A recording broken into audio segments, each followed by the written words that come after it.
12시에 많은 참여 바랍니다.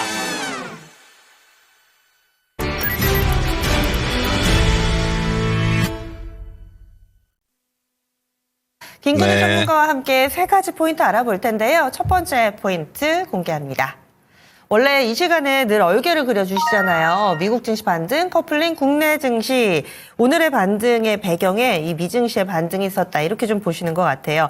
지난주 이 시간에는 외국인들 수급이 중요하다 해주셨는데 오늘은 외국인 수급도 현선물 나란히 들어오는 양상입니다. 그러면 오늘 장에 이런 강한 반등 조금 더 풀이를 해주시죠. 네, 사실 우리 앵커님이 다 얘기해 주셨어요. 제가 지난주에 계속 유심히 봐야 될 포인트를 외국인들의 수급으로 좀 이야기를 드렸고, 또 하나 키포인트로 잡아드렸던 게, 우리 증시가 계속 미국 증시랑 디커플링이 되는데, 이게 커플링적인 요소로 작용되는 시기를 판단해야 된다고 이야기 드렸는데, 실제로 오늘 보면은 어제가 아니죠. 전거래일의 하락도 그렇고, 오늘의 상승도 그렇고, 전반적인 커플링이 발생하는 이런 형태라고 볼 수 있는데, 우리 증시 같은 경우는 많이 내려갔기 때문에 하락은 좀 적고 상승은 좀 더 세게 나오는 이런 형태가 상당히 긍정적이다, 고무적이다라고 판단할 수 있겠고요. 실제로 뉴욕 증시 보면은 좋았습니다. 뉴욕 증시에서 이제 뭐 다우, S&P, 나스닥 포함해서 필라델피아 반도체 다 좋았죠. 그러니까 최근에 이제 하락하는 국면에서 좀 많이 바뀌었다라고 우리가 판단할 수 있는데, 이 바뀌게 된 계기는 아무래도 이전의 하락의 FOMC가 내년에 점도표라든지 파월 의장의 이제 이야기가 이제 금리나 좀 줄일 수 있어. 우리의 경제가 너무나 건강해라고 이야기했던 그런 부분이었는데, 실제로 지금 물가가 생각보다 강하게 튀지 않는다라고 우리가 단편적으로 판단할 수 있는, 아무래도 연준이 가장 중요하게 보는 PC 물가 지표가 발표가 됐는데, 뭐 근원도 그렇고 일반 PC도 그렇고 시장 컨센 대비해서 한 0.1% 정도 좀 낮게 잡히면서 미국 증시가 좀 올라가게 됐고, 여기까지 호재성 상당히 좋았고요. 또 하나 중요했던 게 이제 미국에서 아무래도 셧다운 이슈가 있었죠. 아무래도 증시 투자하시는 분들 매년 겪는 이슈입니다. 셧다운 나온다 안 나온다 하는데 뭐 단 한 번도 나온 적이 없었는데, 이번에도 역시나 통과가 됐습니다. 근데 여기서 좀 중요하게 봐야 될 포인트는 뭐냐면, 이제 정부 예산안 통과할 때 이제 트럼프 당선인 같은 경우는 이제 부채 한도라는 키워드에 굉장히 집중해서 코멘트를 세게 했어요. 부채 한도 없애라 이겁니다. 어차피 부채 한도 있어봤자 맨날 한도 넘잖아요. 그리고 한도 넘으면은 또 다시 협상을 하고, 이런 쓸데없는 구조를 가져가지 말자, 막 이런 얘기 했었는데, 실제로 여기서 통과가 안 됐어요. 부채 한도 제외하고 나머지 가지고 예산안 협상이 됐는데, 중요한 건 공화당의 이제 원칙주의자들이 반대를 했다라는 겁니다. 그래서 실제로 지금 상황은 모두 공화당이 차지해 있는데도 불구하고 트럼프가 요구했던 게 통과가 안 됐다라는 지점, 그리고 거기에는 공화당의 이제 주요 의원들이 반대할 수밖에 없다라고 이야기를 대놓고 했던 지점들, 이런 거 보면은 우리가 예상했던 것과 별개로 트럼프 정부의 초반부터 발생하는 있는 정책 단위 이슈들 같은 경우는 의회와의 마찰이 발생할 수 있겠다. 그러니까 지금까지 어땠냐면 트럼프가 무슨 말 한마디만 하면 증시가 출렁거렸거든요. 우리뿐 아니고 글로벌 다 그랬습니다. 뉴욕 증시도 그렇고. 근데 이런 지점들이 어느 정도 탄력도가 떨어질 수 있는 중요한 이슈라고 저는 판단을 합니다. 그래서 물론 트럼프의 입, 그리고 쌍두마차로 볼 수 있는 머스크의 입을 우리가 집중해야 되는 건 맞습니다만은, 이전의 기대감의 영역보다는 좀 줄어들 수 있다라는 거, 이런 지점들은 우리가 좀 살펴보고 가도 되겠다라고 판단을 하고요. 그로 인해서 우리 증시가 출발부터 좋았죠. 근데 출발부터 좋았는데 이후에 이어지는 거는 말씀드렸던 것처럼 이제 외국인 기관 수급이 동시에 들어왔다라는 겁니다. 이게 제가 이따가 이제 포인트 잡아드릴 테지만 결국 지속성의 문제로 갈 거예요. 최근에 이제 하루씩 이렇게 외국인 기관이 우리가 흔히 말해 쌍끌이 매수했던 경우들이 있었는데 결국엔 지속성이 안 나왔거든요. 근데 이번에는 지속성이 나올지가 상당히 중요하고, 저는 한 3거래일 정도 지속성이 나오게 되면은 증시 분위기 완전 바뀔 수 있다라고도 판단을 하고 있습니다. 다만 이제 환율 같은 경우가 잡히고 있지 않은데, 환율이 잡히지 않는데도 불구하고 이렇게 수급이 들어온다라는 건 오히려 더 긍정적인 측면도 있는 거거든요. 지속성 여부에 포인트를 좀 둬야 되고, 그리고 국내 이슈 중에 지금 중요한 게 이제 상법 개정입니다. 상법 개정을 이제 민주당 같은 경우는 연내 처리하겠다라고 이야기를 했고, 실제 지난주 토론회도 했죠. 근데 오늘 어떤 일이 있었냐면, 아무래도 이제 대한항공상공회의소를 비롯해서 이제 경제계 단체들의 한 6개 정도 단체가 이거 재고해야 된다, 상법 개정 다시 봐야 된다, 이렇게 이야기를 했는데도 불구하고 이제 민주당은 좀 강행하겠다는 의지를 펼치고 있죠. 전 잘하고 있는 거라고 봅니다. 그래서 이런 측면에서 좀 민주당이 힘을 실어줄 수 있는 게, 아시아 기업 지배구조 협회라고 해서 이제 ACGA라고 있습니다. ACGA 같은 경우가 이제 소유라고 하긴 좀 그렇고, 가입되어져 있는 회원, 기업들의 총 자산운용사, 뭐 국부펀드, 뭐 투자은행 다 포함해서 투자하고 있는 단위가 5경이 넘어가요. 근데 이쪽에서 지금 우리 국회에다가 서신 보냈습니다. 상법 개정 추진하라고, 그리고 해야 된다고. 근데 이게 저는 돈 단위로도 그렇고 지금 증시에 자금이 말라있는 우리 증시 입장에서는 사실 진행하게 되면은 ACGA 같은 경우는 상당히 긍정적으로 우리 증시를 볼 수 있다라는 것과 같기 때문에 추진이 되고 있고 추진이 된다라면은 생각보다 강한 호재로 받아들일 수 있는 이런 형태라고 이해할 수가 있겠고요. 그래서 오늘 증시가 전반적으로 좋은데 지속성 여부가 중요하고 지속성을 끌어줄 재료들이 중요한데 재료들이 곳곳에 좀 숨어 있다라는 거. 그리고 당연하겠지만 지금 커플링이 나오고 있는 상태이기 때문에 미국 증시가 계속 고가 행진을 하다가 좀 쉬었잖아요. 이게 다시 올라갈 수 있는지 여부 또한 우리 증시에는 상당히 중요한 점으로 작용될 가능성이 매우 높다라고 이야기를 드릴 수가 있겠습니다. 그래서 미국 증시 오름세 나타내는 거, 그리고 또 상법 개정안을 뒷받침해줄 만한 그런 이 큰 자금의 움직임이 좀 나타났다라는 것, 이런 부분들이 오늘 상승의 배경으로 짚어주셨고, 이제 이 상승에 젖어 있을 것이 아니라 우리의 숙제 계속 이어갈 수 있는지 여부, 이 부분 체크하자. 첫 번째 포인트에서 알아봤습니다. 그럼 두 번째 넘어가겠습니다. 눈에 띄는 섹터 하나 보겠습니다. 제약바이오인데요. 재료부는 제약바이오. 장 초반부터 삼천당 제약, 옵투스 제약이 급등을 하더니 결국에는 나란히 두 종목이 가격 제한폭까지 오른 흐름을 보여주고 있습니다.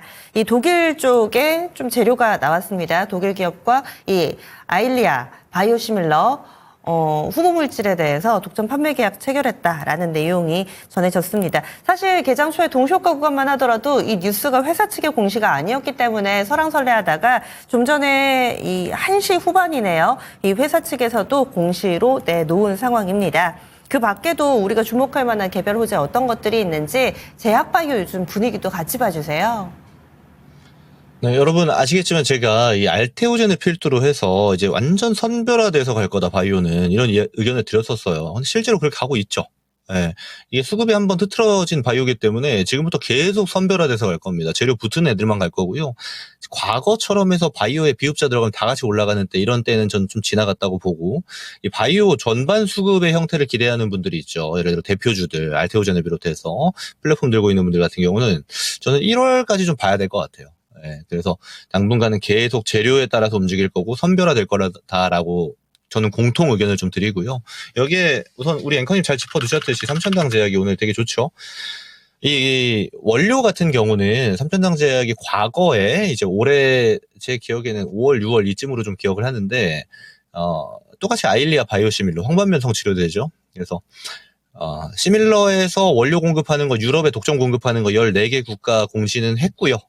오늘 이제 추가된 공시 같은 경우는 독일 기업이 납품을 하는 거고 독일 기업이 들어가는 이제 시장 같은 경우는 이제 북미, 중남미입니다. 그래서 미국 시장 그리고 중남미 시장을 들어가겠다라는 건데 여기도 독점권이죠. 그래서 삼천당 제약 같은 경우는 지금 사실 엄청 특이한 재료가 나온 건 아니고 이미 유럽 시장을 선점했던 이력을 가지고 새로운 영업망을 뚫었다라는 거기 때문에 지금 공장 캐파도 늘리고 있잖아요. 이런 지점들이 좀 호재로 계속 작용될 가능성이 높다라고 저는 판단을 하는데 오늘 좀 세게 움직였어요. 그래서 이제 들고 있는 분들의 영역이라고 지금 판단합니다. 내일장 거래에서도 상당히 큰 변동성이 좀 예상이 되기 때문에 내일부터 진입하시는 분들은 완전 트레이딩 뷰로 진입을 하셔야 돼요. 그래서 삼천당 제약은 저는 들고 있는 분들의 영역이고 들고 있는 분들은 잘 수익 실현해 나가는 구간이 이번 주가 될 거다. 이렇게 좀 의견을 드릴 수가 있겠고요. 여기 더불어서 지금 HLB도 지금 일정이 남았죠. 이 HLB 갖고 있는 리보세라닙과 캄렐리주맙에 대한 승인 절차가 이제 일정 기한이 얼마 안 남았습니다. 이제 2달 정도 남았기 때문에 이것도 재료화될 가능성 상당히 높아요. 그래서 다음 차시 기대하고 있는 종목 중에 하나고 HLB도 재료가 남아있다라고 우리가 판단해도 되는 그런 형태로 보시면 되겠고요. 추가로 이제 신약 좀 보겠습니다. 신약. 유한 양행부터 출발해서 보로노이, 한올바이오 이쪽 보면 대놓고 좋죠. 그러니까 플랫폼 단이 아무래도 중심이었던 시기랑 많이 차이가 있습니다. 이쪽은 특히나 임상기대감도 똑같이 지니고 있는 신약테크들이기 때문에 여기 잘 보고 계셔야 돼요. 지금은 이제 재료 있는 데랑 없는 데랑 구분화해서 보셔야 됩니다. 그래서 일정이 내년 상반기에 남아있는 애들이랑 남아있지 않은 애들 구분하는 게 우선적으로 필요한 게 신약 그리고 플랫폼 기술 쪽이다라고 이야기를 드릴 수 있겠고요. 여기에 제가 좀 괜찮게 보고 있는 게 세포치료제 쪽인데, 세포치료제에서 당장 상용화에 제일 많은 기대감 가지고 있는 건 혈액암 치료제 카티 치료제입니다. 카티 치료제는 국내에서 볼 수 있는 기업 대표적인 게 큐로셀이라든지, 오늘도 조정 나오고 있어서 저는 찬스 줄 것 같은데, 여기에 HLB 이노베이션, 이 두 개 기업이 카티 치료제에서는 상당히 전 기대되는 바가 커요. 그래서 우선 출발했던 게 당연히 이제 국내 승인을 진행하고 있는 큐로셀이고, 그리고 HLB 이노베이션 같은 경우는 재료가 좀 다른데, 이제 미국의 카티 치료제 개발사 중에 이제 베리스모 테라피틱스 있거든요. 이거 100% 자회사로 편입했습니다.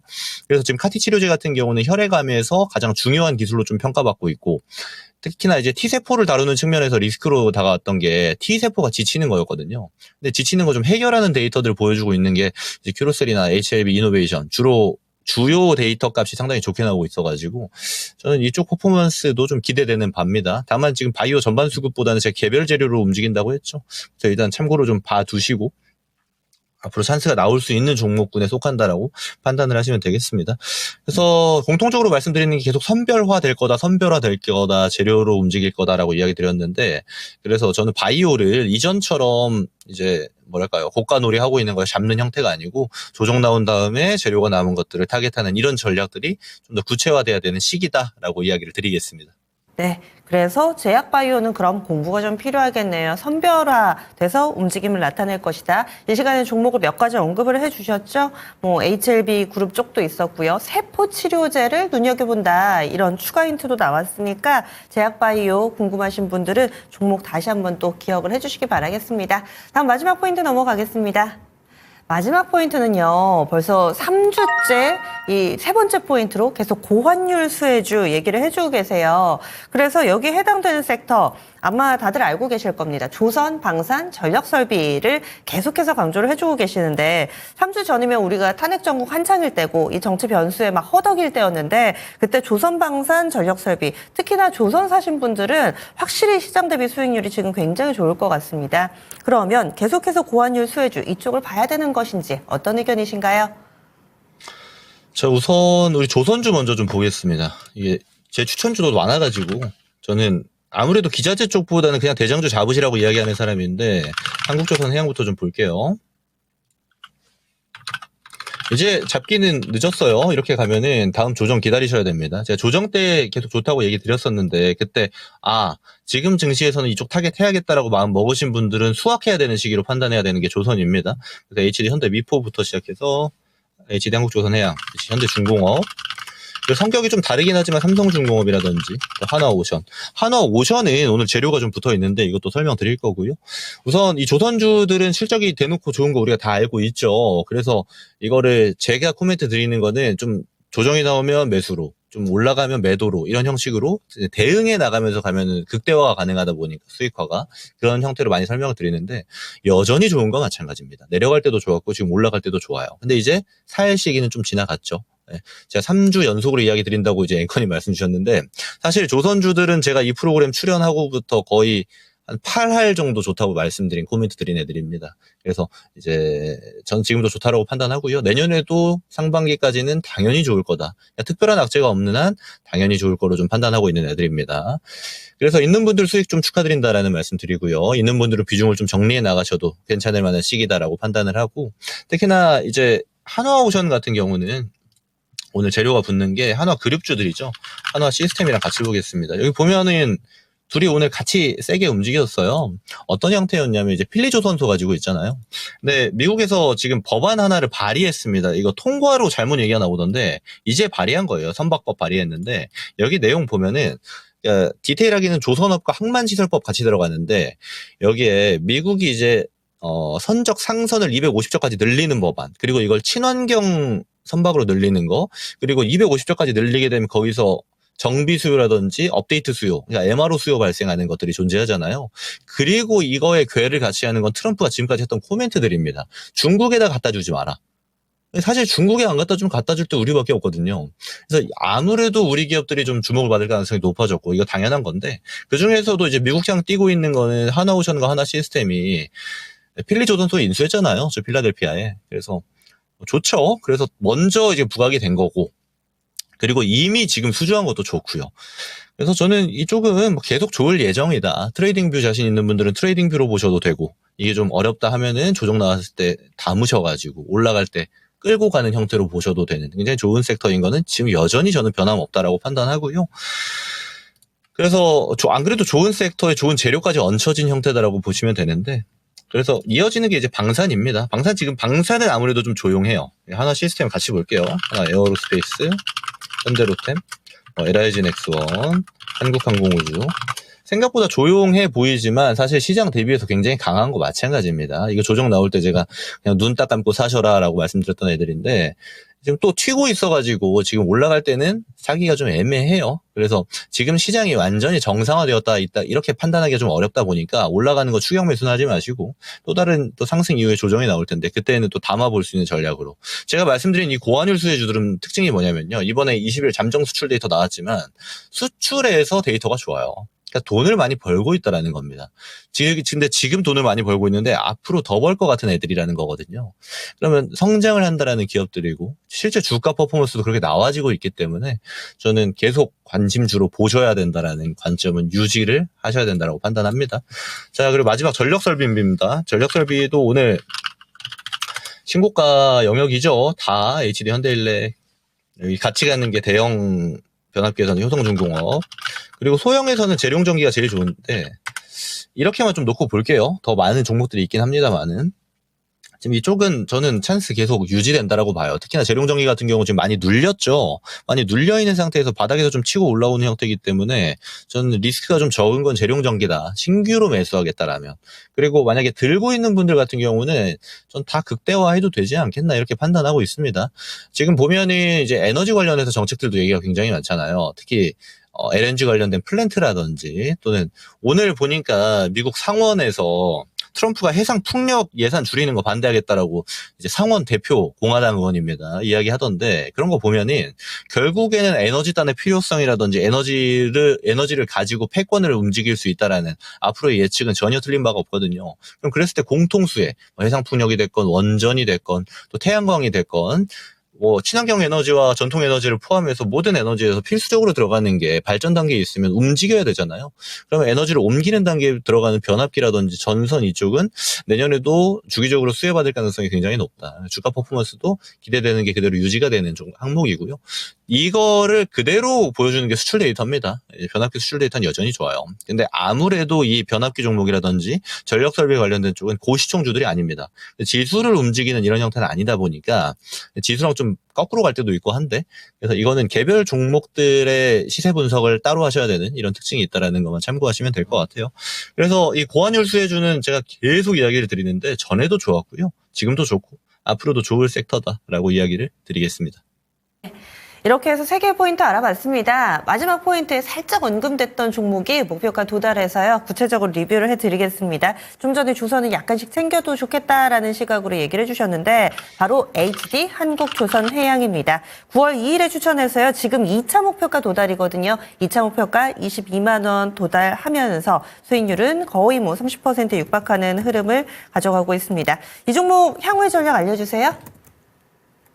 네, 저는 좀 비중 챙기면서 가도 무난한 시기라고 보고요. 수익률이 적지 않기 때문에 챙기셔도 되고, 다음 목표가도 당연히 드리려고 합니다. 그래서 아마 이게 원웨이로 가지 않을 거예요. 오늘 조선이 또 쐈기 때문에 조선주가 또 조정 나오는 단계가 있는데, 없는 분들은 그때를 좀 유심히 지켜보시면 되고요. 다음 목표가는 24만원 이야기를 드리겠습니다. 지금 요 화면에 이제 나오지도 않는데 신고가라서, 24만원 가면은, 이제 3차죠. 근데 저는 이게 단기적으로 제가 포인트를 잡아드려서 그렇지 그 위로도 갈 수 있는 종목이라고 판단합니다. 그리고 우리 조선주 중에 대장이기도 하고요. 이런 지점 참고하셔가지고 보시면 좋지 않을까 의견 드리겠습니다.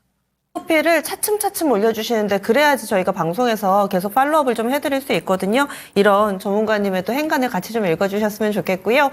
지금 수익 내고 계신 분들은 일정 부분의 수익을 챙기면서 또 이런 트레이딩을 병행해도 좋겠다라는 의견과 함께 이 종목 현재 추세 살아있어서 업사이드 조금 더 보고 있습니다. 24만 원 기억할게요. 그리고 전문가님 이 전략 나도 좀 더 자세하게 알고 싶다 하시는 분들을 위해서 무료 온라인 공개 방송 하시죠? 네, 맞습니다. 매주 월수금 진행하고 있고요. 제 유튜브 김근우의 근본투자 유튜브에 진행하고 있고 오후 4시부터 진행합니다. 이제 지난주 금요일에 제가 코멘트 드렸던 게 이런 측면이었어요. 지난주 폭락할 때 별로 걱정하지 않으셔도 된다. 이제 상승이 정해진 애들 같은 경우는 내려올 때 더 당연되는 이런 측면들이 있기 때문에 그걸 분류해드렸던 시간이었거든요. 그럼 오늘 같은 경우는 예상대로 어느 정도 이제 반등을 해줬고, 그럼 이게 끝인가? 아니면 앞으로 더 어떤 방향으로 봐야 되는가가 중요해질 텐데, 그런 지점들에 대해서 오늘 이야기 드리는 시간 가져갈 테니까 많은 참여해주시면 좋겠습니다. 예, 오늘도 자세한 말씀 고맙습니다. 네, 고맙습니다. 예, 3포인트 토마토 투자 클럽 김근우 전문가였습니다.